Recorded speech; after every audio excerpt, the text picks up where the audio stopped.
ओम शांति। 27 सितंबर 2023 की साकार मुरली है।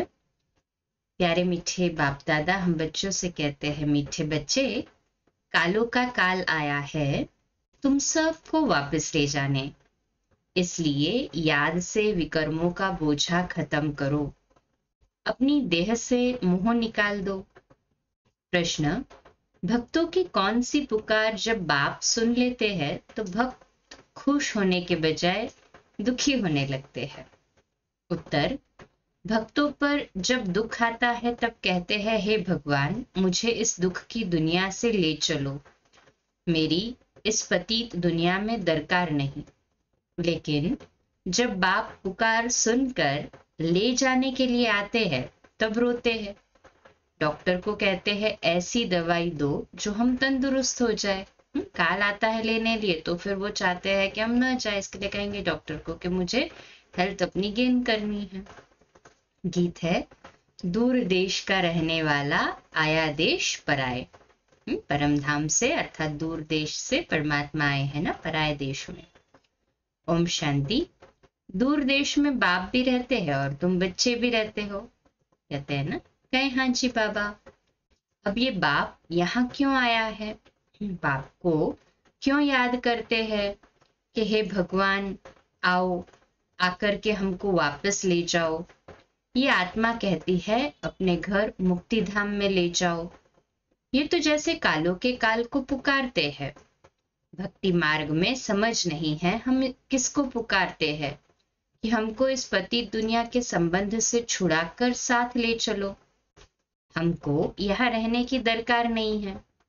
और फिर कोई की आत्मा जब शरीर छोड़ती है तो कितने दुखी होते हैं, रोते पीटते हैं। एक तरफ तो बुलाते हैं, बाबा आकर के हमको यहाँ से ले जाओ, इस शरीर से मुक्त करो, परंतु जब मुक्त करते हैं तो रोते चिल्लाते हैं। भक्ति मार्ग में पुकारते हैं परंतु समझते नहीं हैं। सावित्री सत्यवान की कहानी है। वह तो एक की आत्मा को ले जा रहे थे, परंतु सावित्री ले जाने नहीं दे रही थी। मनुष्य जब शरीर छोड़ते हैं तो शरीर में मोह होने के कारण आत्मा छोड़ना नहीं चाहती। डॉक्टर को कहते हैं, ऐसी दवाई दो जो हम तंदुरुस्त हो जाए। शरीर को हम छोड़ना नहीं चाहते। साथ में फिर कहते, भगवान आओ, आकर हमको साथ ले जाओ। वंडरफुल बात है ना। अभी तुम खुशी से चलते हो। मनुष्यों का तो दुनिया में मित्र संबंधियों आदि में मोह है। अब पूछते हैं क्या तुमको मित्र संबंधियों आदि से छुड़ाऊं? ले तो जाऊं, फिर तुम इन संबंधियों की याद छोड़ो। अंतकाल अगर बच्चों आदि को सिमरेंगे तो फिर ऐसा जन्म मिल जाएगा। बाबा कहते हैं, तुम आत्माओं को इस शरीर से अलग कर मैं ले जाऊंगा, फिर तुमको मित्र संबंधियों आदि की याद तो नहीं पड़ेगी। बाबा कंफर्म कर रहे हैं बच्चों से। पिछाड़ी में एक बाप को ही याद करना है, पुनर्जन्म में तो फिर यहाँ आना नहीं है, इसलिए देह सहित सबको भूलते जाओ। मुझ एक बाप को याद करो। जब तक तुम पवित्र नहीं बनेंगे तब तक तुमको ले नहीं जा सकता। अब मैं तुम आत्माओं को लेने आया हूँ, परंतु तुम्हारे ऊपर विकर्मों का बहुत बोझा है। ये आत्माओं से बात कर रहे हैं। बाप परम धाम से आए हैं पराये देश में। अपना देश स्वर्ग जो स्थापन करते हैं उसमें तो उनको आना नहीं है। यहाँ तुम दुखी होकर बुलाते हो, मुझे तो एक ही समय आकर सभी आत्माओं को वापस ले जाना है। चाहे खुशी से ले चलो, चाहे नाराजगी से चलो, चलना तो है जरूर। बेहद का बाप कालों का काल आत्माओं को वापस ले जाते हैं। गोया सभी मनुष्यों का विनाश करने आते हैं। पति पत्नी होते हैं, पत्नी का पति मर जाए तो कितना रोती है। अभी कहते हैं हमको ले चलो, हमें कुछ नहीं चाहिए, परंतु तुम पतितों को ले नहीं जा सकते, इसलिए पावन बनाने आया हूं। पावन तब बनेंगे जब अपने को अशरीरी समझेंगे, डबल अंडरलाइन।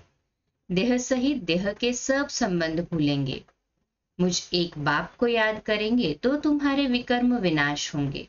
युक्ति तो बहुत अच्छी बतलाता हूँ, कल्प कल्प। तुम जानते हो ये सब शरीर खाक हो जाएंगे। होलिका होनी है तो उसमें धागा जलता नहीं है तो आत्मा भी जलती नहीं। बाकी इस भंबोर को आग लगनी है। सभी शरीर जलकर खाक हो जाएंगे और आत्मा शुद्ध हो जाएगी। आत्माओं को शुद्ध बनने के लिए निरंतर देही अभिमानी बनने का पुरुषार्थ करना है। देह होते भी अपने को आत्मा समझ बाप के साथ योग लगाना है। जैसे सन्यासी लोग ब्रह्म अथवा तत्व से योग लगाते हैं, कहते हैं हम तत्व में लीन हो जाएंगे। तत्व से बुद्धि योग लग जाता है। ऐसे नहीं कि शरीर छोड़ देते हैं, समझते हैं तत्व से अथवा ब्रह्म से हम योग लगाते लगाते ब्रह्म में लीन हो जाएंगे। इसलिए हम उनको ब्रह्म ज्ञानी तत्व ज्ञानी कहते हैं। तत्व का ज्ञान है, तुमको ज्ञान है हम आत्माएं तत्व में रहती है। वह समझते हैं हम उस तत्व में लीन हो जाएंगे। अगर कहे हम जाकर वहां रहेंगे तो भी ठीक है। आत्मा लीन तो होती नहीं है ना। बुदबुदे का मिसाल देते हैं, लेकिन वह तो रॉन्ग है। ज्योति में लीन होने की बात ही नहीं है। अविनाशी आत्मा में सारा पार्ट भरा हुआ है जो कभी विनाश नहीं हो सकता। सन्यासी विकारों का सन्यास करते हैं, बाकी वापस तो कोई नहीं जाते, यहाँ ही पुनर्जन्म लेते रहते हैं। वृद्धि होती जाती है। सबको सतो रजो तमो से पास होना ही है। ड्रामा में ये सब नोंद है। अभी तो देखो बीमारियां भी कितनी अनेक प्रकार की निकली है, पहले इतनी नहीं थी। ड्रामा में ये सारी नोंद है। तुम बच्चे जानते हो बाबा आया ही है सब आत्माओं को वापस ले जाने। कहते हैं बाबा हमको वापस ले चलो। मुक्ति जीवन मुक्ति तो सबको मिलनी है, परंतु सब सतयुग में तो नहीं आ सकते। जो जो जिस समय आते हैं उसी समय उस धर्म में ही फिर आना पड़ेगा। तुम जानते हो फलाने फलाने धर्म फलाने टाइम पर आते हैं। बाबा भी कल्प पहले मुआफिक आया हुआ है। इतनी सब आत्माओं को वापस ले जाएंगे। इस धरनी को कितनी खाद मिलनी है, नई दुनिया को ही खाद चाहिए ना। तो सब मनुष्य जानवर आदि खत्म हो खाद बन जाएंगे। फिर सतयुग में कितना अच्छा फल देते हैं, जो तुम बच्चों ने साक्षात्कार भी किया है। तुम बच्चे जानते हो बाबा कालों का काल है। सब कहते हैं बाबा हम खुशी से आपके साथ चलते हैं, हमको ले चलो, हमको यहाँ बहुत दुख है। ये है ही दुख देने वाली दुनिया। दुखधाम में एक दो को दुख देते रहते हैं। अपार दुख है ना। अब तुमको सुख में ले जाने आया हूं। अब एक को याद करेंगे तो वर्षा पा सकेंगे, नहीं तो राजाई का वर्षा पूरा पा नहीं सकेंगे। फिर प्रजा में चले जाएंगे। बाप आकर राजाई का सुख देते हैं। और कोई भी धर्म स्थापक राजधानी स्थापन नहीं करते हैं। ये तो राजधानी स्थापन कर रहे हैं गुप्त वेश में। कोई को पता नहीं है कि सतयुग में लक्ष्मी नारायण की राजधानी कैसे स्थापन हुई। शरीरधारी देवताएं कहां से आए, जबकि कलयुग में असुर थे। असुरों और देवताओं की लड़ाई तो चली नहीं है। न लड़ाई की बात है, न विकार की कटारी चलाती, न विकार की कटारी चलती है। फिर क्यों दिखाते हैं लड़ाई लगी, मूंझ गए है ना। सृष्टि तो वही है, सिर्फ समय बदलता है। यह है बेहद का दिन बेहद की रात। सतयुग त्रेता को दिन कहा जाता है, वहां तो लड़ाई होती नहीं। परंतु वह राजधानी उन्हों को कैसे मिली। कलयुग में तो राजधानी है नहीं। कहते हैं बाबा वंडरफुल है, आपकी स्थापना का कर्तव्य। बाबा को भी कहते हैं कि आपकी स्थापना का कर्तव्य वंडरफुल है। इतने बच्चों को सुखी बनाते हो। बाकी हाँ, अपने अपने पुरुषार्थ अनुसार ऊंच पद पा सकते हैं। तुम जानते हो 5000 वर्ष बाद परमपिता परमात्मा आते हैं। जानते हैं ना सभी, कहे हाँ जी बाबा। भल करके कोई प्रभु कोई गॉड कहते हैं, पिता तो है ना। पिता कहना कितना अच्छा है। ईश्वर हमारा पिता है। सिर्फ प्रभु कहने से इतना मजा नहीं आएगा। गॉड कहने से सर्वव्यापी समझ लेते हैं। फादर कहा जाए तो सर्वव्यापी कह न सके। अब तुम आत्माएं सुन रही हो, समझती हो हमारा बाबा आया हुआ है, हमको योग से पवित्र बना रहे हैं। तो बाप, टीचर, सदगुरु को याद करना पड़े। यहाँ बच्चों को भासना आती है सम्मुख रहने से। हम तो आत्मा हैं, इस शरीर से पाठ बजाते हैं, बाबा हमको लेने आए हैं। हम पुरुषार्थ करते हैं कि बाबा से योग लगाएं। बाबा को याद करते करते बाबा के पास चले जाएंगे। कोई सन्यासी जो बहुत उत्तम होते हैं तो वह भी ऐसे बैठे बैठे शरीर छोड़ देते हैं। समझते हैं हम आत्मा जाकर ब्रह्म में लीन हो जाएंगी। सभी मोक्ष अथवा मुक्ति के लिए ही पुरुषार्थ करते हैं, क्योंकि संसार में बहुत दुख है, इसलिए मोक्ष अथवा मुक्ति चाहते हैं। उनको ये मालूम नहीं रहता कि दुनिया का चक्र फिरना है। हमारा पाठ जरूर अविनाशी होना चाहिए ना। तुम्हारी बुद्धि जिन्न मिसल होनी चाहिए। जिन्न की कहानी कहते हैं ना, बोला हमको काम दो नहीं तो खा जाएंगे। फिर उसको काम दिया, हाँ कि सीढ़ी चढ़ो और उतरो। तुमको भी बाप कहते हैं मेरे साथ बुद्धि योग लगाओ, नहीं तो माया जिन खा जाएगी। माया है जिन, योग लगाने नहीं देती है। अच्छे अच्छे पहलवान बहादुर को भी माया कच्चा खा जाती है। तुम जानते हो बाबा सिखलाने आया हुआ है। कहते हैं बच्चे अब सम्मुख आया हूं, मुझे याद करो, नहीं तो माया जिन्न खा जाएगी। ये काम दिया जाता है तुम्हारे ही कल्याण के लिए। तुम विश्व के मालिक बन जाएंगे। अपने को आत्मा समझ शरीर का भान छोड़ देना है। सन्यासी माना देह सहित सब सन्यास, बाकी अपने को आत्मा समझना है। तुम जानते हो ज्ञान और योग बल से बाबा हमको सो देवी देवता बनाते हैं। राजाई स्थापन हो रही है, ये राजयोग है। ये बातें शास्त्रों में नहीं है। पांडव इतना राजयोग सीखे फिर क्या हुआ, बस जाकर पहाड़ पर गल मरे। फिर कैसे पता पड़े कि राजाई कैसे स्थापन हुई? शास्त्रों में तो कहानियां लिख दी है ना। अब इन बातों को तुम समझ सकते हो। बाबा कहते हैं अब मुझे याद करो और ट्रस्टी बनकर श्रीमत पर चलो। हर बात में राय लेते रहो।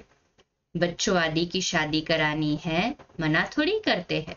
हर एक का हिसाब किताब अलग है। जैसे जैसे जो बच्चे हैं उनका हिसाब देख राय दी जाती है। कहेंगे बच्चों की शादी करानी है, भल करो। पैसा तुम्हारे पास है तो मकान भल बनाओ, मना नहीं है। मकान आदि बनाए, बच्चों की शादी आदि कराकर हिसाब चुकतू करो। अभी समझते हैं कौन अच्छा पद पा सकते हैं। कितना डिफिकल्ट है।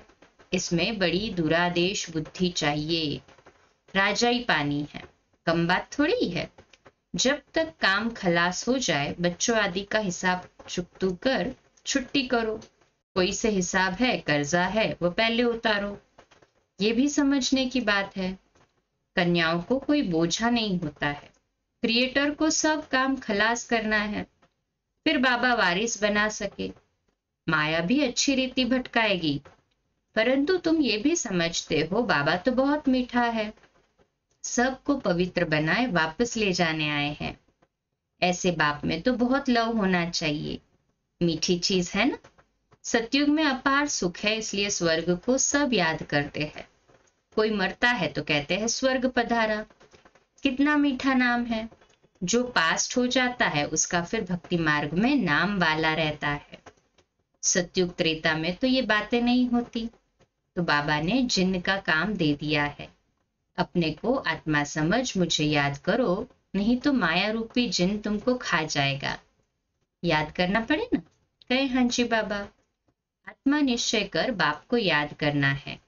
हाँ, शरीर निर्वाह कर्म तो करना ही है। 8 घंटा तो शरीर निर्वाह के लिए चाहिए, क्योंकि तुम कर्म योगी हो। फिर तुम पुरुषार्थ करो। 8 घंटा अपने पुरुषार्थ के लिए भी निकालो। अपने को ऐसे समझो, बस हम बाबा के बन गए। ये शरीर तो पुराना है, इससे ममत्व मिट जाना है। मिटते मिटते याद करते करते अगर किसका ममत्व रह गया तो राज्य भाग्य पा नहीं सकते। विश्व का मालिक बनने में मेहनत चाहिए। बाबा आया है दुखधाम से लिबरेट कर ले जाने, इसलिए उनको लिबरेटर और गाइड पतित पावन कहते हैं। पंडा भी है। समझाना है रावण राज्य का विनाश और राम राज्य की स्थापना करने बाप को आना पड़े।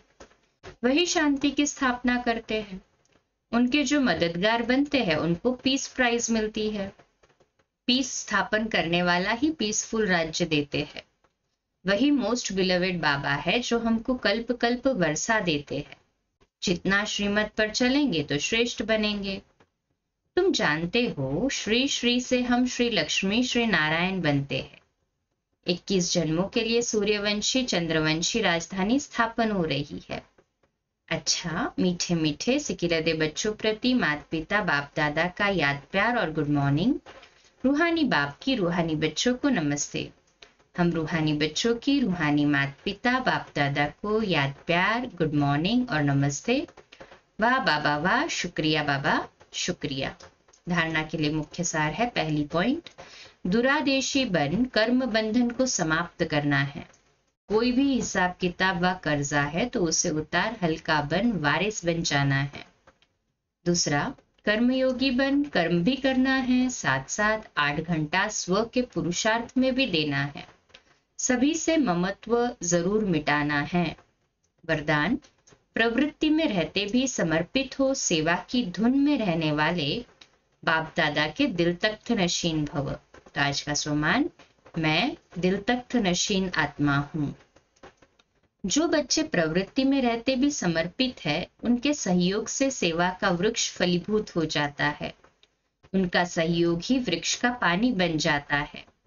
जैसे वृक्ष को पानी मिलने से अच्छा फल निकलता है, ऐसे श्रेष्ठ सहयोगी आत्माओं के सहयोग से वृक्ष फलीभूत होता है।